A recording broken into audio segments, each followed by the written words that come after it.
Clear blue water, take it home. Bring back them good old days I used to know. Must have been something in the water in that old sawmill creek. Baptized in the holler, I got down on my knees.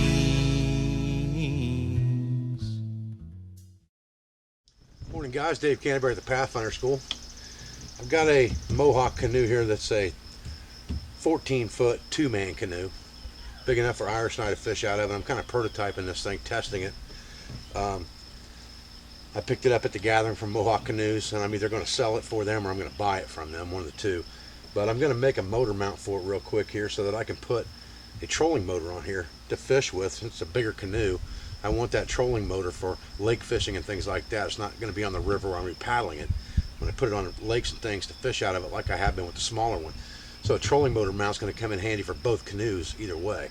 So I think what I'm going to do is I'm going to make this thing a little bigger than it needs to be, and I'm just going to cut it off and leave it pretty much square, maybe round off the edges. And then I'm going to bolt this block to it, and then I'm going to hold it onto the gun walls with C-clamps. That way it's not permanent, it's not drilled in any way, shape, or form. It'll fit any canoe that I want to put it on. If I cut this thing out and make it to fit this canoe with double clamping devices on it, like some of the commercial ones that you see out there that you can buy, then I'm not going to be able to adapt this to other canoes. And I've got two other canoes besides this one. I have the smaller Mohawk and I have the big large aluminum canoe that I had last year in the On the Water's Edge series. So what I want to do is I want to make this adaptable to any canoe I want to use it with. So I'm going to have to cut it off a little bit longer for that reason and not fit it exactly to this, and I think C-clamps are going to be my answer to that. So I'm going to get this bolted on here permanently first on one edge, and then I'm going to go from there. Stay with me, guys.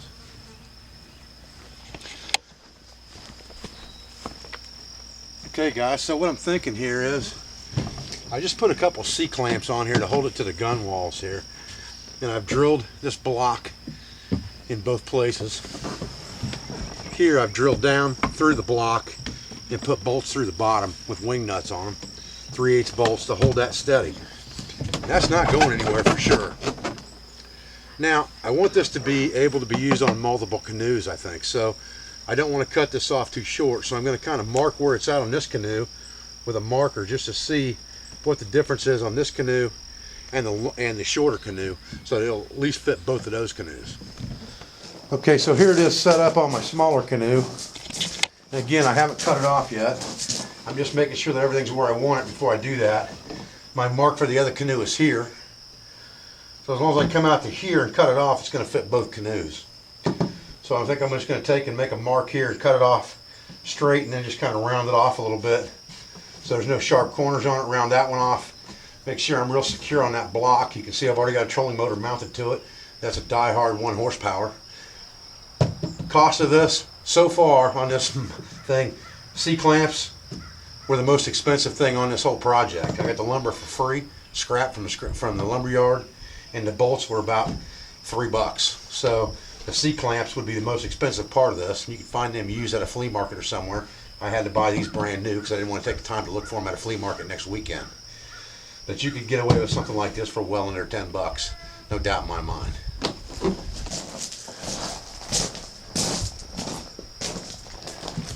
Okay, so here it is mounted on our larger canoe again. I went over and measured for the smaller one to make sure we were good. Just took a couple corners off right here, put my C-clamps back on, tighten them up. There's no way that thing's going anywhere. This is good to go. You know, this is a cheap, common man way to put a trolling motor on your canoe. I looked at a lot of different plans for a lot of different things you could do. You know, from split clamp things to tighten down bolts, 40, 50 bucks here, 30 bucks there. 10 bucks or less, you can do this very easily. It's a good common man solution. Trolling motors are cheap. You can get them at yard sales for 10, 15, 20 bucks. And I'm still using the same Harley-Davidson 12-volt motorcycle battery I was using during the forging exercises to blow my motor for my forge. So I just charge that thing up and it's going to last a while. You know, I get this thing out on the lake tomorrow and test and see exactly how long that battery is going to last on the lake. That'll give me a pretty good idea of, you know, how well that battery is going to work, because it's very small and convenient to throw in a canoe. It's not like a big car battery or a big deep cycle marine battery. But you know, we'll see what happens tomorrow. If Irish goes with me, I'll take the big canoe, If she stays home, I'll take the small one, but either way, got the trolling motor hooked up now, and we'll see how she does tomorrow. All right, guys, well, we got the canoe mount on here for our trolling motor. Got our small canoe out here today. Iris didn't feel like coming today. She's going to try to come tomorrow, so we're going to go out here and see if we can hang a couple fish, but really what I'm interested in is seeing how this trolling motor works on this mount that we made and how it pushes this canoe around. So stay with me, guys. We're going to hit the lake. Well, guys, she seems to be working pretty good. Pushing me right along here. Don't know how strong this battery is going to be. That may make a difference as far as the output, as far as how fast this motor will turn, but it seems to be doing pretty good right now. It's pushing me right along. Heck of a lot easier than trying to paddle this thing up and downstream, that's for sure. But we'll stay close to the ramp. We won't get too far away. Hate to have to paddle all the way back.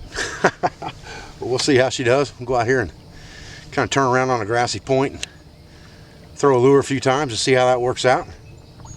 Go from there. She's definitely moving right along here. Actually going kind of against the current right now.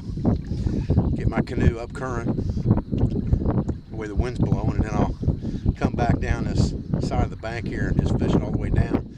Won't have to use so much motor that way. I'm running on speed 4 right now, and it's pushing it right along, no doubt, but it's going to eat my battery up too doing that. So I'll use that to push myself upwind, and then I'll turn it off and let myself drift and just use it to guide the boat. But it's doing a really good job right now. Really impressed with it. It's nice and stable. It's not going anywhere for sure. And you know, for a $10 motor mount, probably less than that. I mean, if you take the C-clamps out of it, you're talking about $3 I got in this thing. If you take the motor mount out of it, or if you take the C-clamps out. C-clamps pretty easy to find at yard sales and flea markets, things like that. So if I hadn't had to buy them new C-clamps just to get this on here, I could have got away with this motor mount for probably $5 if I'd have been, you know, real stealthy about my buying of the C-clamps. But we'll cruise up here and do some fishing, see how she turns out.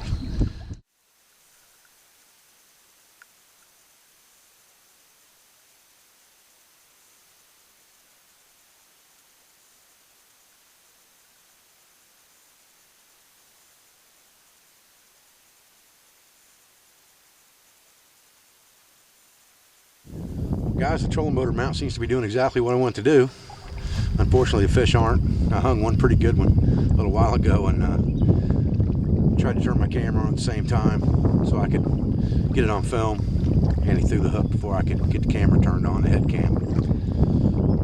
So it's life when you're trying to film by yourself. But anyway, it seems to be working out real good. I've been tooling around this thing for a couple hours against the wind, with the wind, and this small Harley-Davidson battery seems to be working out really well as well. As long as I stay out of the weeds, I'm in good shape. And I appreciate you joining me for this video today. I thank you for everything you do for me, for my school, for my family, for my sponsors, affiliates, and friends. And I'll be back with another video as soon as I can. Thanks, guys.